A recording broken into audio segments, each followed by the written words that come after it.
গর্তবর্তীকালীন আপার বিভিন্ন কর্মসূচি, কখনো ফোনালাপ ফাঁস, কখনো লন্ডনে অডিও সভা, কখনো সচিবালয়ে মাঝরাতে তার ফালায়া যাওয়া আমলাদের কামলা খেটে নথিদাহ প্রথার প্রচলন। আরেকদিকে বিএনপি আত্মপ্রকাশ করতেছে শার্লক হোমস রূপে। ডক্টর ইউনূস জানিয়েছেন যে খুব সম্ভবত 2025-এর শেষ বা 2026-এর প্রথম ভাগে নির্বাচন হবে। তার প্রেস সচিব ফেসবুকে একটা স্ট্যাটাস লিখেছেন, বড়জোর 2026-এর জুন পর্যন্ত তার বর্তমান চাকরি থাকবে। এর মধ্যে ব্যাপক রহস্যের সন্ধান পাইলেন তারা। উনারা নাকি ভোটাধিকারের জন্য 5 আগস্টের মতো মাঠে নামবেন। আরে ভাই, কোথায় আগরতলা, কোথায় চকির তলা? আরও আছেন আওয়ামী লীগের প্রতি অনন্ত ক্ষমাশীল জামায়াতের আমির, যদিও শাহবাগী ট্যাগ দিতে তিনিও ছাড়েন না। এই বিষয়ে অবশ্য তোরায় বাঁধা ঘোড়ার ডিম অর্থাৎ জাতীয় নাগরিক কমিটির ছোট বন্ধুরাও কোনো অংশে কম পারদর্শী না। আপা লীগের মুক্তিযুদ্ধের চেতনার মার্কেট উনাদের হাতে এসে হয়ে গেছে জুলাই আন্দোলনের স্পিরিট। তাদের মতের বাইরে গিয়া একটা কথা বলার চেষ্টা করে দেখেন, তারা জিগাবে জুলাই আন্দোলনের সময় কই ছিলেন? বর্তমান সরকারের কথা ভাবলেই যে গানটা আমার মনে বাজে সেইটা হলো ভুল, সবই ভুল, এই জীবনের পাতায় পাতায় যা লেখা সে ভুল। এরা গত 4 মাস ধরে এরা ভুলের সাগরে খাবি খাইতেছে। নিয়োগের বেলায় তারা ছিল অস্বচ্ছ এবং জনবিচ্ছিন্ন। আল্লাহ জানে কেমনে হঠাৎ করে বাংলাদেশের সমস্ত যোগ্য মানুষ চট্টগ্রামেই জন্মানো শুরু করলো। পুলিশ ফোর্সটা একটা ফাংশনেবল জায়গায় নিয়ে আসা, জুলাই আন্দোলনে আহতদের দ্রুত চিকিৎসা ব্যবস্থা করা, শ্রমিকদের অধিকার নিশ্চিত করা, জিনিসপত্রের দাম একটা সহনীয় পর্যায় পর্যন্ত নিয়ে আসার চেষ্টা করা, এরকম হাজারটা জরুরি কাজ পাশে ফেলে তারা সময় নষ্ট করছে কাগজ কলমের সংস্কার, জাতীয় সঙ্গীত, জাতীয় স্লোগান অথবা জাতীয় শোক দিবস ধরনের আজাইরা বিতর্কে। দায়িত্বে আসার 100 দিনের মাথায় ডক্টর ইউনূসের প্রেস সচিব তাদের বিভিন্ন কাজের একটা লিস্ট দিছিলেন। তার মধ্যে একটা ছিল জিরো করাপশন। তাই কি? তাই না? Zero corruption. এই পয়েন্টটা আরেকবার চেক করবেন নাকি স্যারেরা? আপনাদের উপদেষ্টা ত্রাণের কম্বল বিলাইতে যায় হেলিকপ্টারে করে। হেলিকপ্টারে তেলের টাকা কই থেকে আসে? কল্লোল যে সমন্বয় সাহেবদের কথা কিছু বলতে গেলে তো আত্মারাম থরথরায় কাঁপে। বলতে হয় যে মানে মানে মানে এর তো ভয় হয়। আমি একটা একটা কথা মাঝখানে ছিল না যে আমি ভয় পাই। কই থেকে কোন ট্যাগ যে খাই? সময় টিভির বিষয়টাই দেখেন। শেখ হাসিনার আমলে গণমাধ্যমের গলা থেকে চিচিয়ে আওয়াজও বের হইতো না। এমনই গলা চিবি দিয়া ধইরাছিলেন তিনি, সে সময় মিডিয়ার যে মৃতপ্রায় দশা ছিল তার সাথে কোনো আমলেরই তুলনা চলে না। এমনকি এরশাদের সময়ও তারে নিয়ে বিভিন্ন রকমের কার্টুন দেখতাম আমরা, সংবাদপত্রে তার কবিতা নিয়ে হাসাহাসি করলেও প্রাণের ভয় ছিল না। হাসিনার আমলে কোন টেফও করার উপায় ছিল? মিডিয়ার প্রতিটা শাখা ছিল তার মাউথপিস। কেউ প্রাণের ভয়ে বাধ্য হয়ে চুপ থাকতো, আর সময় টিভির মতো প্রতিষ্ঠান মহা আনন্দে, মনের আনন্দে আপার পারপাস সার্ভ করেছে। তাদের অবস্থান ছিল বৈষম্য বিরোধী আন্দোলনের বিপক্ষে, কিন্তু তাদের বিরুদ্ধে অভিযোগ থাকলে সেইটা আইনের মাধ্যমে রিজলভ হবে। আমি এই ব্যাপারটা আসলে পরিষ্কার করি। আমি বারবার বলি যে শেখ হাসিনার আমলে শেখ হাসিনা তার প্রতিষ্ঠানগুলি ধ্বংস করছেন। সবচেয়ে বেশি প্রাতিষ্ঠানিকভাবে যেটা ধ্বংসপ্রাপ্ত হয়েছে সেটা হচ্ছে আমাদের মিডিয়া। মিডিয়াকে গলা চাইপা ধরা হয়েছে, মিডিয়াকে কথা বলতে দেওয়া হয় নাই, মিডিয়াকে বিভিন্ন জিনিস ফিট করা হয়েছে, খাওয়ানো হয়েছে। একটা পর্যায়ে গিয়ে তো মিডিয়াতে সংবাদপত্র দাঁড়াইছিলই হচ্ছে পদ্মা মানে স্প্যান সাংবাদিকতা। সে আজকে পদ্মা সেতুর 1 নম্বর স্প্যানটা বসছে, কালকে 2 নম্বর স্প্যান বসছে। এছাড়া আপনারা কি খবরটা পাইছেন? জনপ্রিয় কথাই দাঁড়াইছিল যে বিটিভি হয়ে গেছে হচ্ছে বাতাবি লেবুর বাম্পার ফলনের একমাত্র খবর। কিন্তু ঘটনা হইতেছে এখনকার সরকারের ক্ষেত্রে কোনো মিডিয়ার বিরুদ্ধে কোনো অভিযোগ থাকলে সেটা আইনের মাধ্যমে রিজলভ হবে, সেটা আমাদের আশা। আমরা আমরা আমরা এটা পরিষ্কার করে বলতে চাই যে এটা অন্য কেউ গিয়ে এটা করবে, অন্য কেউ গিয়ে এটার মধ্যে একটা কথা বলবে, এটা ঠিক না। আরেক সময়ের ক্ষমতাধর হয়ে অন্যায় করছিল বলে এখন ক্ষমতা হাতে পাওয়ার পর আমরা একই অন্যায় করব? বিভিন্ন সোর্স থেকে যেসব কথা কানে ভেসে আসতেছে তা যদি সত্যি হয় তাহলে আমরা আলাদা কেমনে হইলাম?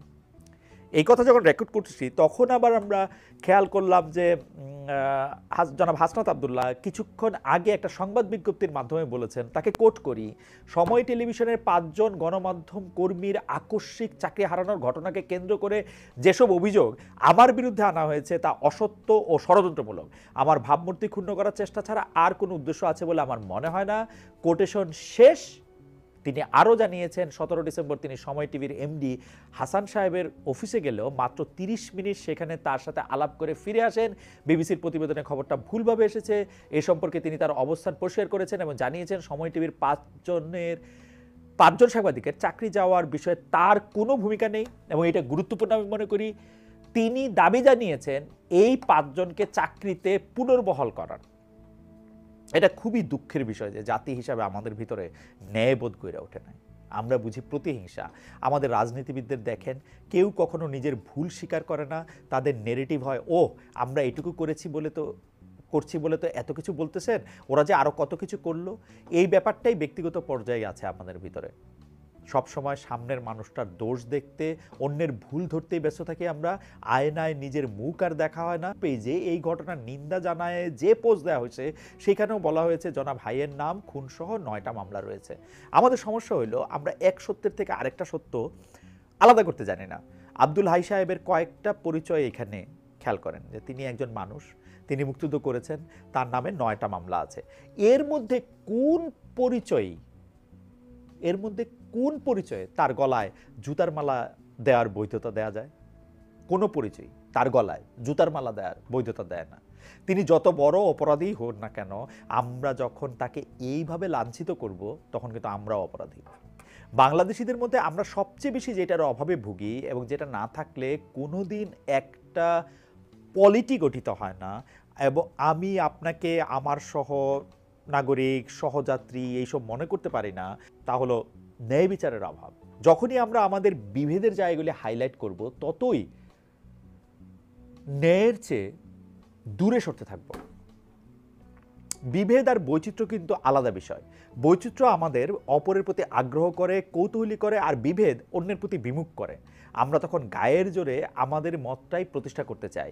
এখানে সারবস্তুর চেয়ে রিপ্রেজেন্টেশনটাই বেশি মূল্যবান মনে হয়।